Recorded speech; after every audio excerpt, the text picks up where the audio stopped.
Start. নমস্কার, আমাদের এই ছোট্ট পডকাস্টে তোমাদের সবাইকে স্বাগত। এই পডকাস্টটি মূলত তাদের জন্য যারা আপকামিং রেলের পরীক্ষার জন্য প্রিপারেশন নিচ্ছ। আজকে আমাদের সঙ্গে যিনি রয়েছেন তিনি কিন্তু অলরেডি রেলওয়ে সার্ভিসে কর্মরত।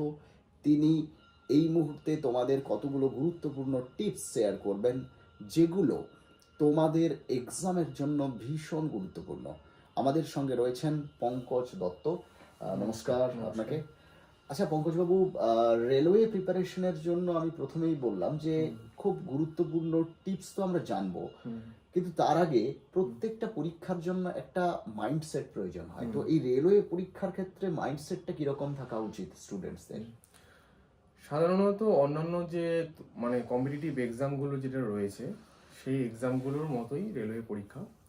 আর যে একেবারে যে যারা ভাবছে যে না খুব কঠিন বা খুব জটিল হবে সেরকমও কিন্তু নয়। খুব যদি কঠিন বা জটিল হয় তাহলে সাধারণ যারা স্টুডেন্ট, যারা একাডেমিকে খুব সাধারণ মার্কস পেয়েছে বা খুব ভালো মার্কস পেয়েছে, তারাই একমাত্র যে পাবে এরকম কিন্তু না। আমিও যেরকম আছি, আমার একাডেমি খুব খারাপ, খুব ভালো নয়। তো সেরকম যারা সাধারণ রয়েছে, যে অনেকে ভাবছে যে আমার তো একাডেমি অতটা ভালো না বা আমার একাডেমি অতটা ভালোভাবে গঠিত না, তো আমি কি পরীক্ষা দেবো কি দেবো না। শুধু রেল না, যে কোনো কম্পিটিটিভ এক্সামে সেটা কিন্তু একদম ভুল। সাহসিকতা, প্রথম হচ্ছে গিয়ে সাহসিকতা ভাবে আমাকে পা ফেলতে হবে যে না, হ্যাঁ আমি কিছু না কিছু অন্তত 5 বছর চোখ কান বুঝে আমি সব কিছু ত্যাগ করে আমি এইখানে আমি পা দেবো, পড়বো। এবং সেটা আমি যা কিছু হোক, বন্ধু বান্ধব হোক বা আত্মীয় স্বজন হোক, অনুষ্ঠান বাড়ি হোক বা কোনো ধরুন হচ্ছে গিয়ে উৎসব হোক, সমস্ত কিছু ত্যাগ করে চোখ কান বুঝে কে কি বললো না বললো ওটা সমস্ত কিছু না ভেবে একমাত্র মনোনিবেশ করতে হবে পরীক্ষায়। আমি পঙ্কজ তো নিজের কথা বলবে না, আমি একটু শেয়ার করি। পঙ্কজ বাংলা অনার্স নিয়ে প্রথমে পড়তে চাইছিল, কিন্তু তারপর হঠাৎ করে মনে করলো যে বাংলা অনার্স না নিয়ে আমি একটা জেনারেল পাস কোর্সে পড়ব, এবং আমি অ্যাকাডেমিক্সের দিকে হায়ার স্টাডিজে না গিয়ে আমার তাড়াতাড়ি চাকরি দরকার, এবং আমি জেনারেল কোর্সে ভর্তি হব এবং আমার জেনারেল ডিগ্রি কোর্সের পাশাপাশি আমি কম্পিটিটিভ এক্সামসের প্রিপারেশনটা চালাবো। এবং পঙ্কজ একটা কথা উল্লেখ করলো যে ওর প্রিপারেশন জার্নিটা 5 ইয়ার্স ছিল টোটাল, এবং এই 5 ইয়ার্সের মধ্যে প্রসঙ্গত উল্লেখ্য যে ওর ওই সময় কিন্তু গ্র্যাজুয়েশনের 3 বছরও ছিল। 3 বছর ও গ্র্যাজুয়েশন পড়েছে, তার পাশাপাশি কম্পিটিটিভ পড়েছে, এবং আফটার 3 ইয়ার্স ও 1 বছর একদম পুরো টোটালি ফোকাস করেছে এবং ফুল টাইম ডেডিকেট করেছে কম্পিটিটিভ এক্সামসের জন্য। এবং তারপর আমরা দেখলাম 5th ইয়ারে এসে ও কিন্তু সিলেক্টেড হয়ে গেল এবং ফাইনালি ও কিন্তু চাকরিতে জয়েন করলো। এটাই ছিল মানে পঙ্কজের স্টোরি। এবং তোমরা যারা অনেকে ভাবছো যে কম্পিটিটিভ এক্সামস মানেই হচ্ছে, পঙ্কজ যেটা প্রথমেই বললো যে খুব মেধাবী হতে হবে, গ্র্যাজুয়েশনে ভালো নম্বর পেতে হবে, মাধ্যমিকে ভালো নম্বর পেতে হবে, উচ্চ মাধ্যমিকে ভালো নম্বর পেতে হবে, ম্যাথ ব্যাকগ্রাউন্ড, সায়েন্স ব্যাকগ্রাউন্ড। এবং রেলের ক্ষেত্রে পঙ্কজ এটা আমরা দেখি যে অনেকেই বলে যে সায়েন্স ম্যাথ এই দুটো যদি না ভালো হয় তাহলে রেলটা খুব ডিফিকাল্ট। এবং সেটা কতটা ঠিক? কারণ তুমি নিজে পাস কোর্সে এবং প্রথমে বাংলা অনার্স নিয়ে পড়বে বলে মনস্থির করেছিলে, এবং তোমার পাস কোর্সের একটা সাবজেক্ট হিসাবেও বাংলা ছিল। সেক্ষেত্রে তুমি কি বলবে যে সায়েন্স ছিল না কিংবা ম্যাথ বা ইংলিশ কোনোটাই তোমাকে অ্যাডভান্টেজ হিসাবে দেয়নি? এবং আমাদের কম্পিটিটিভ এক্সামস যারা প্রিপারেশন নেয় তাদের ক্ষেত্রে একটা মিথ হয়ে গেছে যে ম্যাথ ব্যাকগ্রাউন্ড না হলে, ইংলিশ ব্যাকগ্রাউন্ড না হলে, সায়েন্স ব্যাকগ্রাউন্ড এই সব হলে বোধহয় অ্যাডভান্টেজ পাওয়া যায়। এটা কতটা ঠিক? এটা কিছুটা ঠিক, কিছুটা অ্যাডভান্টেজ পাওয়া যায়। যেরকম যে সায়েন্স ব্যাকগ্রাউন্ড আছে, যে ধরুন এখন তো মোটামুটি সব পরীক্ষায় মোটামুটি জেনারেল সায়েন্স হিসাবে ফিজিক্স কেমিস্ট্রি ম্যাথ থেকে তো কোশ্চেন আসে। আর বিশেষ করে এখনকার দিনে দেখা যাচ্ছে যে যে কোনো পরীক্ষায়, সব পরীক্ষায় মোটামুটি কম্পিউটার থেকে প্রচুর কোশ্চেন আসে, এবং সেটা কিন্তু যথেষ্ট পরিমাণে ডেপথ, যাদের কম্পিউটারে ভালো ডেপথ আছে তারাই কিন্তু ওই কোশ্চেনগুলো পুরোপুরি অ্যাটেন্ড করে আসতে পারে। এটা কিছুটা সত্যি, কিন্তু ওসব দেখলে বা ভাবলে চলবে না, আমাকে ওটাও সিলেবাসটা কভার করতে হবে।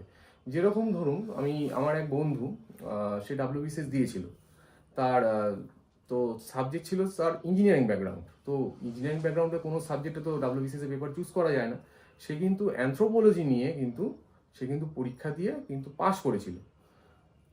একদম, আমরাও প্রচুর এভিডেন্স আমরা দেখি। সুতরাং এই যে তথাকথিতভাবে যে একটা মিথ চলে আসছে, হ্যাঁ কিছুটা অ্যাডভান্টেজ পাওয়া যায়, কিন্তু একদম হবেই না একেবারে যে সেটা ভুল, একেবারে অনুৎসাহিত করে দেওয়া সেটা ঠিক নয়।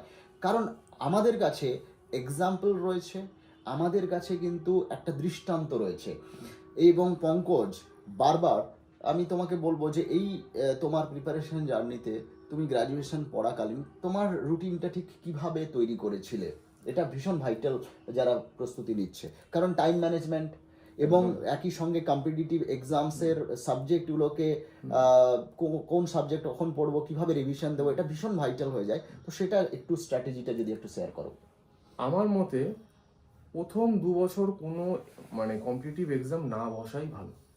তাতে কিন্তু মাইন্ডটা কিন্তু ভেঙে যায়, মানে যে আমি পারছি না, সবাই এত একগুচ্ছ করে নাম্বার পাচ্ছে বা আমি কম করে আসছি। প্রথম কিচ্ছু করা দরকার নেই। প্রথম কোশ্চেন পেপার তো এখন তো সব অ্যাভেলেবেল পাওয়া যায়, এখন অনলাইনে একদম সব পাওয়া যায়। আগে কিন্তু সেটা পাওয়া যেত না। ঠিক। আগে যখন অফলাইনে পরীক্ষা হতো তখন কোশ্চেন পেপারটা কিছু কিছু পরীক্ষার কোশ্চেন পেপার নিয়ে নিত, সহজে বাইরে পাওয়া যেত না। তো তখন ওই মেমোরাইজড যারা পরীক্ষা দিত যে না এরকম 100টা বই কিছু ছিল, সেটাও কিন্তু অ্যাকুরেসি 40 থেকে 50%। একদম একদম ঠিক। এখন কিন্তু কোশ্চেন কিন্তু পাওয়া যায়। তো সেই হিসাবে আমার মনে হয় ওই কোশ্চেনগুলো জাস্ট দেখো, দেখে তুমি নিজের মতো করে তুমি দেখো যে আমি কতটা অ্যান্সার করতে আসতে পারছি। সেটা অ্যাকুরেসি পুরোপুরি 100% হচ্ছে। আমি 60টা করবো তো 60টাই হওয়া দরকার। আমি নেগেটিভ মার্কিং আমি করবো না। প্রথম টার্গেট থাকবে যে এখন সব পরীক্ষা নেগেটিভ মার্কিং আছে, আমি নেগেটিভ মার্কিং আমি করবো না। আমি 60টা কোশ্চেনের অ্যান্সার করবো বা 60টা কোশ্চেন আমি অ্যাটেন্ড করবো, আমি 60 পেয়ে আমি আসবো। এটা যখন কেউ যদি করতে পারে সে অনেকটা একটা হার্ডেল সে কিন্তু পার করলো। ঠিক আছে। এবং প্রিপারেশনটা নিতে হবে। এখন তো মানে প্রচুর রকমের মানে স্কোপ রয়েছে। ইউটিউবে অনেকে মানে ফ্রি ক্লাস করেন, এরকম প্রচুর মানে আমরাও প্রচুর ইউটিউবে ফ্রি ক্লাস দিচ্ছি, প্রচুর ক্লাস আমাদের অ্যাপে রয়েছে। ঠিক আছে। যেমন আমাদের সময় যেরকম ছিল, সব বড় বড় যারা ছিল তাদের ওই সময়কার 35,000 40,000 টাকা কোর্স ছিল, যেরকম বড় বড় ইনস্টিটিউট আমি নাম বলছি না একদম। কিন্তু এখন কিন্তু সেই জায়গাটা কিন্তু নেই। এখন কিন্তু রিজনেবল যেটা আছে মানে সামান্য খরচে এরকম অনেকে কিন্তু ইউটিউব বা অনলাইনে কিন্তু মানে ফ্রি রিসোর্সও প্রচুর রয়েছে। সুতরাং চাইলে পাওয়া যায়। আগে আমরাও কোর্সের ফিস একদম কমিয়ে দিয়েছি, একদম সামান্য, মানে একদম সামান্য, সামান্যই বলা যায় একদম।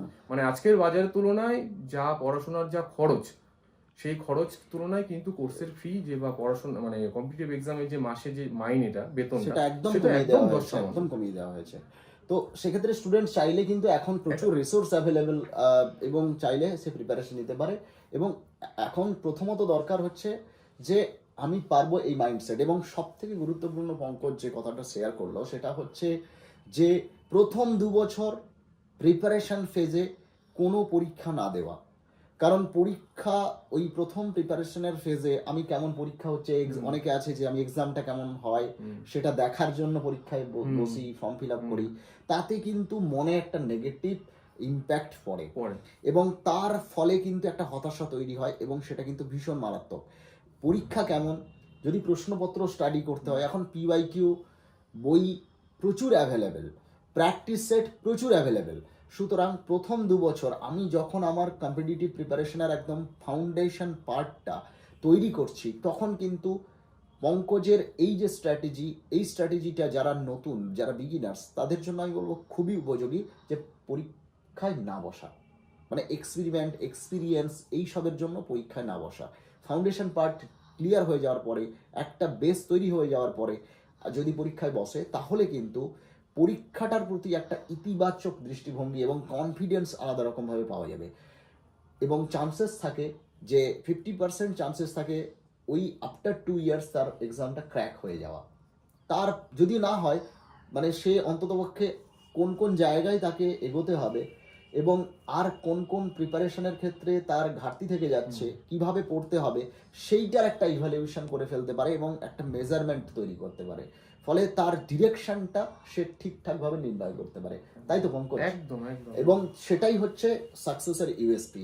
আমরা নেক্সট এপিসোডে পঙ্কজের কাছে জেনে নেব একদম সিলেবাস ওয়াইজ, টপিক ওয়াইজ কিভাবে প্রিপারেশন নেবে, কিভাবে মক টেস্ট দেবে, কিভাবে রিভিশন করবে, একেবারে কোর সিলেবাস ধরে প্রিপারেশনের স্ট্র্যাটেজি জেনে নেব আমাদের নেক্সট এপিসোডে। আজকের এপিসোডটা এখানেই শেষ করছি। থ্যাংক ইউ, নমস্কার। নমস্কার।